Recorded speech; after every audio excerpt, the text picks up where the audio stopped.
Hello, welcome to Gurukul's CAT 100 series, a series that's designed specifically to take you from your study room to the corporate boardroom. I am Prady Sharma and this is Verbal Mastery with Prady.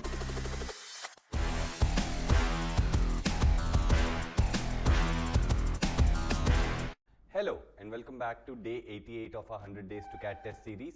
Now, in case you want to take this passage up as a test, all you've got to do is go on to www.thegurukul.org.in and sign up for our 100 days to CAT test series.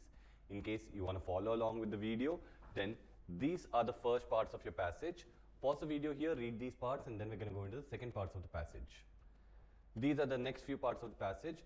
Pause the video here, read these parts, and then we're going to go into the questions from this passage. Now, this is the first question of this passage. Pause the video here, read this question and answer it, and then we're going to go into the second question. This is the second question of the passage. Pause the video here, read this question and answer it, and then we're going to go into the third question of this passage. This is the third question of this passage. Pause the video here, read and answer this question, and then we're going to go into the last question of the passage. Now, this is the last question of the passage. Pause the video here, read and answer this question, and then we're going to go into the passage explanations and the question explanations. The passage says, in Manhattan's 8th Avenue, 14th Street subway station, a grinning bronze alligator with a human hands pops out of a manhole cover to grab a bronze baby whose head is the shape of a money bag.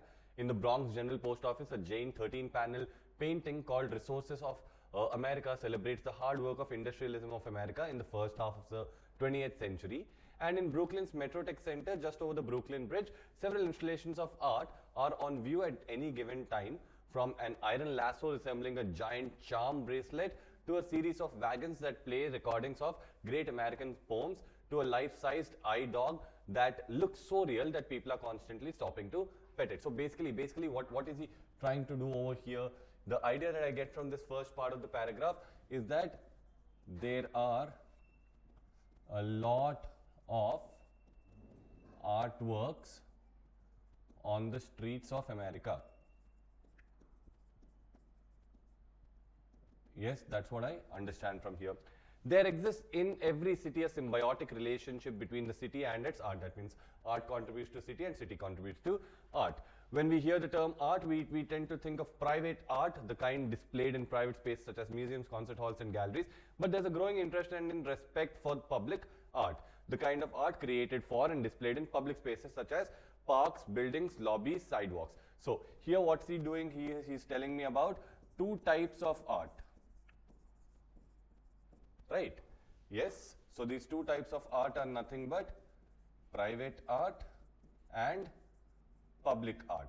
Now about private art, what's he saying? He's saying that this is what comes to our mind first when we hear about art, but public art is also gaining a lot of interest nowadays.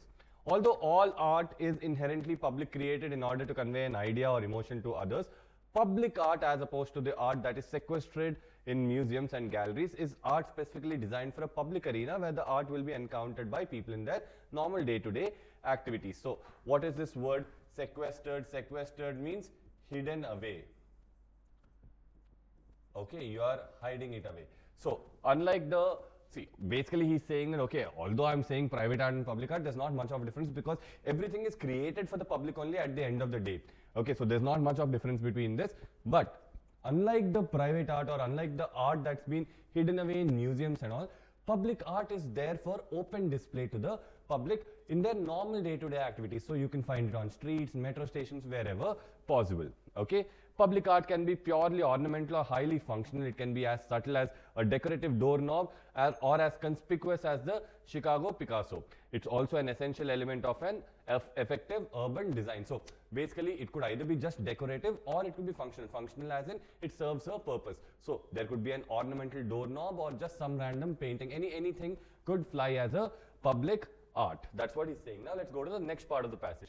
The more obvious forms of public art include monuments, sculptures, fountains, murals and gardens. So these are some of the most frequently seen or heard of public art gardens. But public art can also take form of ornamental benches or street lights, decorative manhole covers and mosaics on trash bins. Many city dwellers would be surprised to discover just how much public art is really around them and how much art they've passed without noticing, and how much impact public art has on their day-to-day lives. Now again, the important information that I get from here is that public art could be anything. Okay, that's first thing that I see. And lot of us do not notice public art, and we do not understand the importance that public art or the impact that public art has on our lives.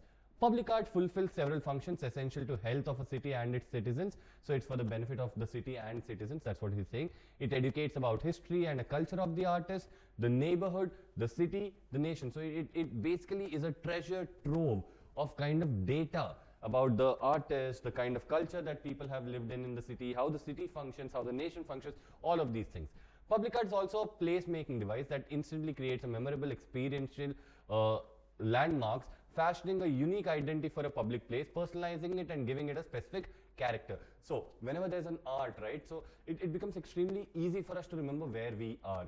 For example, we can say that, okay, let's meet by the big statue of a baby on the beach road, something of that sort. So that kind of an art becomes an instant place-making device for us, right? And it also kind of gives the character, it sets the vibe of a place. It stimulates the public, challenging viewers to interpret the art and arousing their emotions, and it promotes community by stimulating interaction among viewers. In serving these multiple and important functions, public art beautifies the area and regenerates both the place and the viewer. So now we understand what's the importance of public art. Well, what does public art actually bring out? So first thing is that it kind of, gives a specific character. It's a place-making device.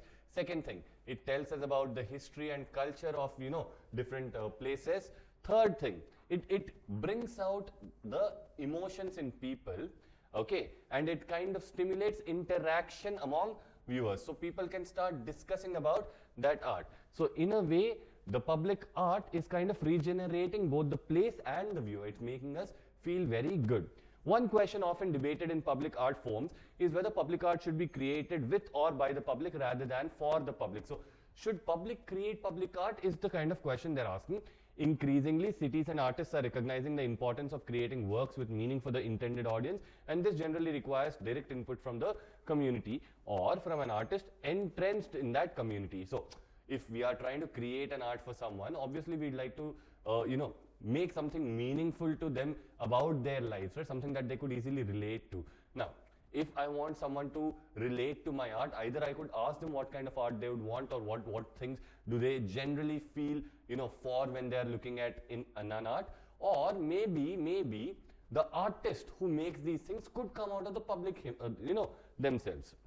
At the same time, however, art created for the community by an outsider, that means someone who's not from the same community as the, where the art might be installed, okay, often adds fresh perspective. So if someone from outside comes and makes an art, maybe it gives a new perspective to the people over there. Thus, cities and the citizens are best served by a combination of public art created by the members of the community, art created with input from the members of the community, and art created by others for the community. So he's just giving us three, categories of who should create public art. Either members of the community or with the input of the members of the community, or people coming from outside. Anyone you create public art, it's always beneficial is what he says. Now that we've understood the passage, let's go to the questions. The question number 1 is, the primary purpose of the opening paragraph is to. So since we've seen the purpose is to tell us about a lot of different artworks on the streets of America, let's try to find that as an answer over here. Show how entertaining public art can be. Now again, he's not shown how entertaining public art can be yet, at least not in the first paragraph. In fact, over the passage also he's told us about the importance of public art and all the functions of public art, but not entertainment angle. Introduce readers to the idea of public art. Now this could be one of the answers. Okay, this is a valid statement to put out, that yes, he's trying to get the readers to understand what is public art altogether. Define public art. So here he's not, in the first paragraph, he's not defined public art yet. That came way later when we talked about private art, and after that he's defined public art. So show the prevalence and diversity of public art. Yes. Now compared to 2, 4 becomes a better answer, because he's showing us, that public art is everywhere and it's completely different from what you would see at one place than the other. So compared to 2, 4 becomes a better answer. So 4 should be our correct answer. Now let's go to the second question. Which sentence best sums up the main idea of the passage? So which of these can actually tell me about the main idea? Public art serves several important functions in the city. Yes, obviously public art serves several important functions in city. All of us do agree with this. Okay, so let me keep this aside. Public art is often in direct competition with private art. Nowhere has been told that it's in direct competition with private art. In fact, competition amongst art has not been mentioned at all. Public art should be created both by and for the members of the community. Great, I do understand that, but is that really the main idea of the passage? No, that's just one of the supporting ideas, right? So, third one will not be our correct option. 4, in general, public art is more interesting than private art. Again, something that's not been mentioned in the passage yet. So, this would also be an out of scope choice, just like second one. So, we're gonna remove this. The best possible answer for us becomes 1. Now, let's go to the third question. The author's goals in this passage include all of the following except, so which of the following is not one of the author's goals? To make readers more aware about public artworks. Yes, obviously, if he's talking to me at length about public artworks, he wants me to know more about public artworks, right? So this is something that the author would want to do, which makes this not our correct answer. To explain the difference between public art and private art. Now again, this is not the intention of the author. The author is just mentioning this as one of the points. Okay, the actual intention is to tell us about how public art would be, useful, or how public art can be made. So maybe this can be our answer. See, to explain how public art impacts the city, obviously he said a lot of times that, art impacts the city and its citizens in a very positive manner. So obviously this is one of his aims. It's not going to be this. To inspire readers to become public artists. Now, compared to 2, if I'm looking at 4, 2 is still somewhere at least partially mentioned in the passage as the difference between public and private art. However, 4, to inspire readers to become public artists, has nowhere been mentioned. This does not even come close. So, I can remove 2 and the best possible answer now becomes 4. Now, let's go to the last question of this passage. Which of the following does the author not provide in this passage? So, what does the author not do in this passage? An explanation of how the city affects art. In a way, yes, we see that there's symbiotic relationship, but again, more to do in the passage. He's told us clearly about how art affects the city, not really about how city affects the art. So I'm going to put this aside. If I get a better answer, then I'll go for it. Otherwise, so far, 1 seems like a very good answer. Did he not give me specific examples for urban art? He's given me plenty of specific examples of urban art. So this is something that the author has done in the passage. A reason why outsiders should create public art. Again, he's clearly given me a reason why outsiders should create public art, because it gives perspective and all that kind of a thing. A clear distinction between public and private art. Now, if I were to look at 1 and 4, amongst 1 and 4, I can say that 4 is not a clear distinction, because although he's told me where I can find public art and where I can find private art, he's come to some sense where he said that all art is actually made for public. So, amongst 1 and 4, I would rather say that there's still some explanation of how the neighborhood and all of it affects art, although not too much, but distinction, especially clear distinction, has not been made. So, the best possible answer would be 4. Now, if you watched this video till here, please do not forget to subscribe to this channel. Share this video with a friend who's preparing for CAT 2025, and both of you press the like button. I'll see you in the next video. Hope you enjoyed learning from today's session. This series is designed to help you with your CAT preparation and practice daily. We are with you in this journey. To watch the next video, click here. And to watch Gurukul's CAT 100 series, study room to boardroom, the entire playlist, click here. If you learned from today's session, like, share, and subscribe.